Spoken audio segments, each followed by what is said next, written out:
Mission चढ़ती कला। और मैं भारत के हर नागरिक को, उद्योगपति को, चैरिटेबल ट्रस्टों को, कलाकारों को, पूरी दुनिया में बसते पंजाबियों को, बहन भाइयों को दिल से अपील करता हूँ, आओ पंजाब को दोबारा अपने पाँव पे खड़े करने का टाइम आ गया है। पुनर्वास में और रिस्ट्रक्चर में पंजाब का साथ दीजिए। मैं वचन देता हूँ, जो भी आप मेहनत की कमाई से 1 रुपया भी अगर निकालोगे तो 1.25 रुपया बना के हम पारदर्शिता और ईमानदारी से इस्तेमाल करेंगे।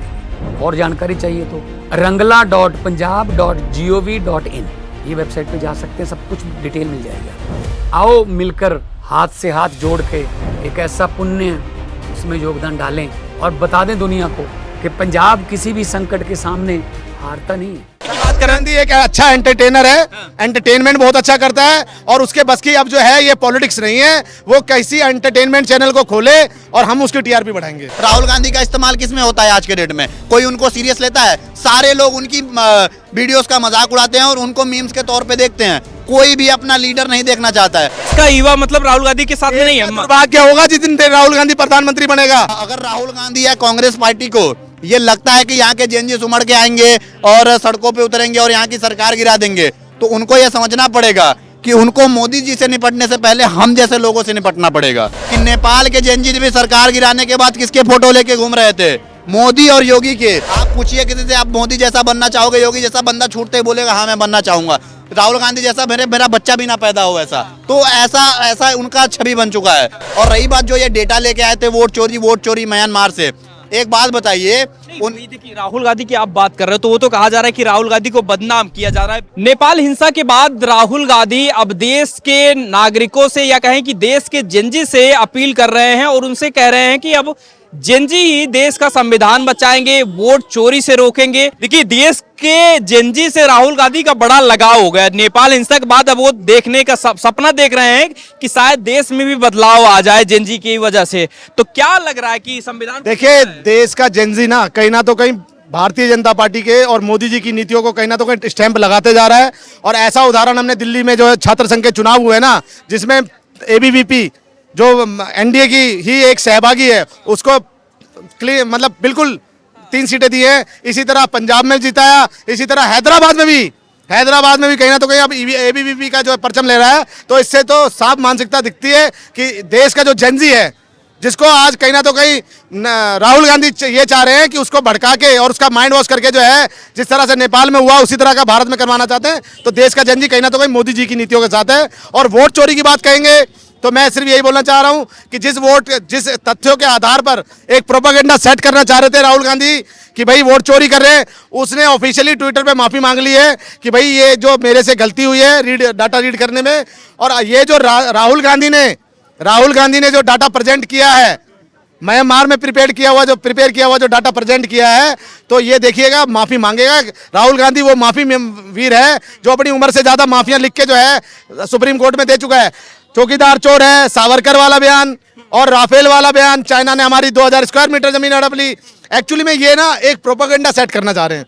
जिस तरह से सटे राज्यों में या सटे कंट्रियों में जो चीजें हुई ना, जैसे अविश्वास प्रस्ताव लाके इमरान खान की सरकार गिराई, उसी तरह से बांग्लादेश में जो कराई गई। तो ये सोच रहे हैं कि अब इनका कोई भी प्रोपेगेंडा नहीं वो चले, तो अब ये देश के जेनजियों को भड़काना चाहते हैं। मगर देश का जेनजी कहीं ना कहीं मोदी जी की नीतियों के साथ है। और 2047 में जो भारत एक विश्व गुरु की छवि लेना चाहता है, जो विश्व गुरु की तरफ बढ़ना चाहता है, वो अग्रसर है। इनकी कुछ भी प्रोपेगेंडा काम नहीं करेंगे। बिहार में भी पूर्णतः मैं कह रहा हूं 180 से 210 सीट, ये लिख लीजिएगा। आज का दिन 21 सितंबर और दिन रविवार, भारतीय जनता पार्टी बिहार में भी 180। और जो पार्टी कह रही है वोट चोरी हो रही है उसको 44 से 99 पहुंच जाती है। और ये कैसी वोट चोरी है कि भारत के 28 राज्यों में भारतीय जनता पार्टी की 13 से 14 राज्यों में जो है सरकार है और 14 राज्यों में जो कांग्रेस गठबंधन की सरकार है। तो वोट चोरी नहीं है। मोदी जी ने वोट चोरी नहीं करी, मोदी जी ने भारत की जनता के दिल चोरी करने का काम किया है। और अगर ये विपक्ष उनको इस चीज को चोरी मांगता है तो नरेंद्र मोदी ऐसी चोरी करते रहेंगे। लेकिन सवाल ये है कि देश में देखिए संविधान को खतरा बता रहे हैं कि संविधान जो है खतरे में है। अब जेनजी ही उसको बदलाव कर सकते हैं, या देश के संविधान को अगर बचाना है तो जेनजी सामने आए, सड़कों पे आए। तो आपको लग रहा है कि भड़का रहे हैं?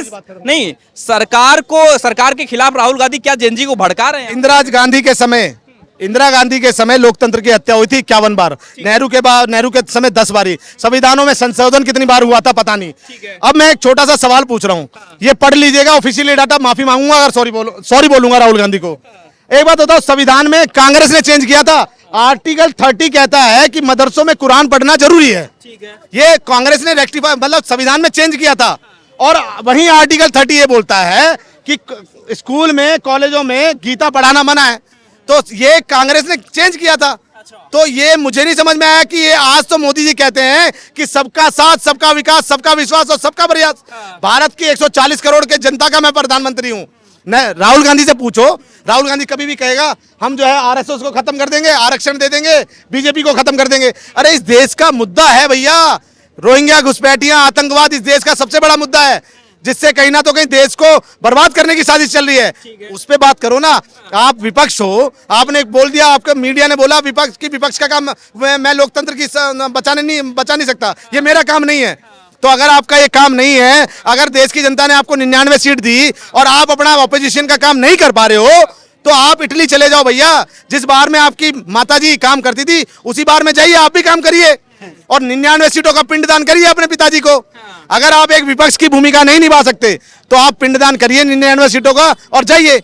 ये कहीं डिजर्विंग नहीं है सर। इन्होंने कहीं ना तो कहीं आज जो एक प्रोपेगेंडा सेट किया है, जनजी भी समझ चुका है कि कहीं ना तो कहीं ये तोड़ना। इसका युवा मतलब राहुल गांधी के साथ में नहीं है। दुर्भाग्य होगा जिस दिन राहुल गांधी प्रधानमंत्री बनेगा, या मोदी जी की गलतियां होंगी। देश का दुर्भाग्य होगा कि राहुल गांधी जिस दिन प्रधानमंत्री बनेगा, और देश का दुर्भाग्य नहीं, मोदी जी की गलतियां रही होंगी कि नीतियों से परेशान हो गया होगा।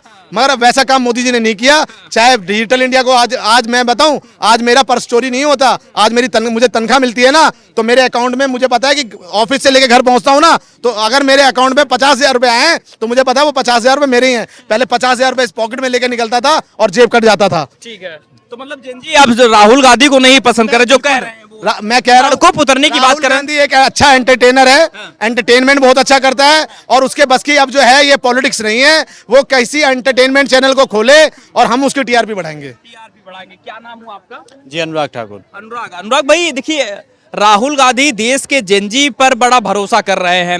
वो कह रहे हैं कि भाई संविधान बचाना है तो देश के जेनजी को आपको सड़कों पर उतरना पड़ेगा, संविधान खतरे पर है। तो आपको क्या लग रहा है कि संविधान वाकई में खतरे में है? देखिए, सबसे पहली बात तो जो संविधान वो खतरे में वो कह रहे हैं, जिनको संविधान में कितने पन्ने होते हैं वो भी अनुराग ठाकुर को बताना पड़ता है। ठीक है। दूसरी चीज, आप जो कह रहे हैं जेनजी, ये जेनजी वर्ड कहाँ से भारत में उत्पन्न हुआ है? जब नेपाल का मैटर हुआ उसके बाद यहाँ पे होना शुरू हुआ है। और नेपाल के मैटर से पहले इनमें ये सबसे पहली चीज समझिए कि इनमें इन्वॉल्वमेंट किसका है, और सरकार गिराने की आप देखिए पिछले 1.5-2 सालों में कितनी कोशिश की गई है। ये चीज गिराने की जरूरत नहीं है। सरकार गिराने के लिए राहुल गांधी और उनकी पूरी टीम मोदी की सरकार गिराने के लिए किसी भी हद तक गिरने के लिए तैयार है, उसमें कोई दो राय नहीं है। देखिए, इनमें एक अमेरिका की टीम है, जो मैं पूरा खुल के नहीं बताना चाहूंगा। अमेरिका की एक टीम है जो कि पहले पाकिस्तान में जब इमरान खान जब पाकिस्तान की नहीं सुनता है तो वहां पे जाके वहां के ओपोजिशन से मिलता है। अचानक से वहां की महंगाई बढ़ने लगती है, उसके बाद इमरान खान की सरकार गिर जाती है और इमरान खान को जेल में डाल दिया जाता है। उसके बाद वही टीम जाके बांग्लादेश में मिलता है, ठीक है, वहां के ओपोजिशन से, और क्या होता है वहां के प्रधानमंत्री के साथ आपको अच्छे से पता है। ठीक है, वहां के प्रधानमंत्री को भागना पड़ता है, फिर उसके बाद भारत में वो आके शरण लेती है, और वहां का नरसंहार अभी 1.5 साल पहले हुआ था, कोई भूल नहीं सकता है। वही चीज सेम वही टीम आके नेपाल में मिलता है। ठीक है, और वही यूएसए का टीम जब मोदी जी उसकी बात नहीं मानते हैं तो आता है। भाई वहां की टीम है, ठीक है, वहां के मतलब वहां के जो ट्रंप है प्रधानमंत्री, उनके समझ लीजिए कि कुछ मुख्य सलाहकार लोग हैं, वो भारत आते हैं। अगर कोई बाहर का आता है तो हम उनको सरकार से बात करनी चाहिए, सीधी बात है। वो हमारे देश के ओपोजिशन से क्यों बात करता है? इसका मतलब है कि इस म्यांमार, यूएसए और जितने भी हैं और हमारे देश की जो देश का ओपोजिशन है, सारा मिलके मोदी का सरकार गिराना चाहता है। ठीक है, लेकिन सुनिए, ये चीज बिल्कुल भी होने नहीं वाला है, ये मैं साफ तौर पे समझा देना चाहता हूं, क्योंकि यहाँ के जेनजीस ये वहां के नहीं है। दूसरी चीज, नेपाल के जेनजीस को लेके जो ये उबाल मार रहा है राहुल गांधी के अंदर कि यहाँ के जेनजीस भी जोश में आ जाएंगे और मोदी की सरकार गिरा देंगे, तो ये चीज उनको पहले समझना पड़ेगा कि नेपाल के जेनजीस भी सरकार गिराने के बाद किसके फोटो लेके घूम रहे थे? मोदी और योगी के, क्योंकि उनको पता है कि एक्चुअल पावर है कौन और किसके पास है। वो बंदा चिल्ला चिल्ला के नेपाल का बोल रहा था कि मुझे मोदी जैसा लीडर चाहिए।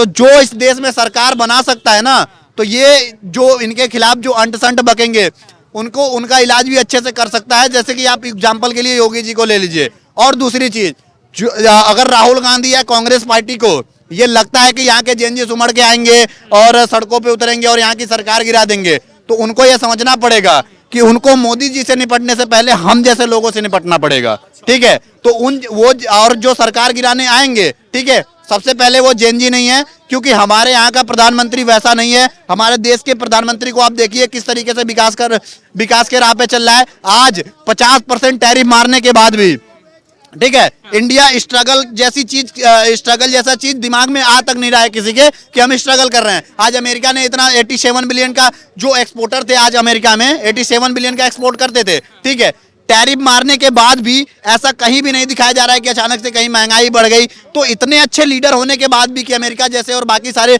वो मारने के बाद भी अगर इतनी अच्छी सरकार है कि ऐसा चीजें दिमाग में नहीं आ रही है, तो ये राहुल गांधी को समझना पड़ेगा कि ये एक अच्छे लीडर हैं और यहाँ के जेएनजी पूरे समझे हुए हैं और सुलझे हुए हैं। आप ये देखिए ना, राहुल गांधी जो कह रहे हैं चिल्ला चिल्ला के, राहुल गांधी का इस्तेमाल किस में होता है आज के डेट में? कोई उनको सीरियस लेता है? सारे लोग उनकी वीडियोस का मजाक उड़ाते हैं और उनको मीम्स के तौर पे देखते हैं। कोई भी अपना लीडर नहीं देखना चाहता है। आप 10 लोगों को यहाँ पे खड़ा कर लीजिए, पत्रकार महोदय, आप पूछिए किसी से, आप मोदी जैसा बनना चाहोगे? योगी जैसा बंदा छूटते ही बोलेगा हाँ मैं बनना चाहूंगा।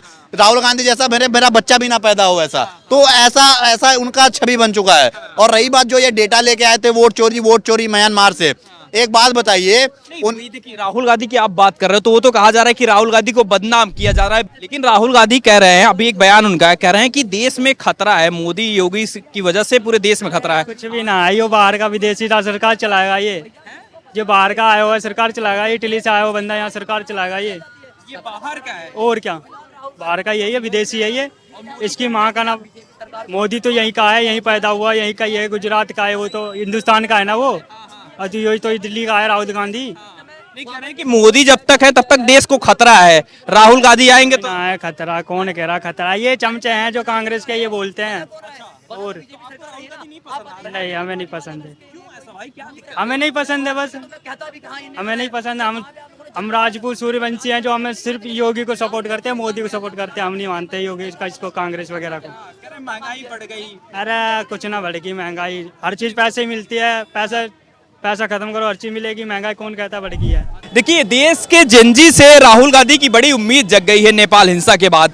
आप लोग क्या चाह रहे हैं कि देश का जेएनजी वाकई में कह रहे हैं कि संविधान खतरे में है, राहुल गांधी कह रहे हैं बचाना है, तो जेएनजी से अपील कर रहे हैं सड़कों पर उतरिए और बदलाव कीजिए देश में। आप लोग क्या बोल रहे हैं? सर मैं भी एक जेएनजी हूँ, मैं भी युवा हूँ। नेपाल के अंदर में हुआ था, प्रोटेस्ट हुआ था, युवा ने उस सरकार के खिलाफ किया जो सच में युवा का हक आया था। इस देश के अंदर में युवा के साथ में कोई ऐसा हक अधिकार नहीं मारा गया है। इस देश के अंदर में संविधान जो है खतरे में नहीं है। अगर खतरे में है तो राहुल गांधी की पार्टी खतरे में है। वो चाहते हैं कि मोदी के खिलाफ नैरेटिव फैलाया जाए और वोट चोरी जैसे मुद्दे, ईवीएम हैक हो गया और उसके बाद ये जो आपका चुनाव आयोग बिका हुआ है, ये सारे नैरेटिव सेट करके जो है बीजेपी पार्टी को जो है बदनाम किया जाए और जो युवाओं को भड़का के फिर इस देश के अंदर में गाड़ियां फूकी जाएंगी और घर जलाए जाएंगे, दुकान जलाई जाएगी, सरकारी प्रॉपर्टी पे जो है हमला किया जाएगा। और जैसे सोच रहे हैं कि मोदी को मारा जाएगा, प्रधानमंत्री को मारा, उसके बाद इनको गृह मंत्री को मारा जाएगा, ऐसा कुछ होने वाला नहीं है। मैं डंके की चोट पे बोल रहा हूँ, दीपक शर्मा नाम है, अपने देश के साथ खड़ा हूँ, अपने मातृभूमि के साथ खड़ा हूँ। बीजेपी पार्टी को डंके की चोट पे जो है समर्थन देता हूँ, विकास कर रही है इसलिए देता हूँ। और इस देश पे अगर बात आएगी तो मैं भैया अपने देश के साथ खड़ा हूँ। जो भी इस देश के खिलाफ होगा उसका जो है डंके की चोट पे रौंदने का काम करेंगे।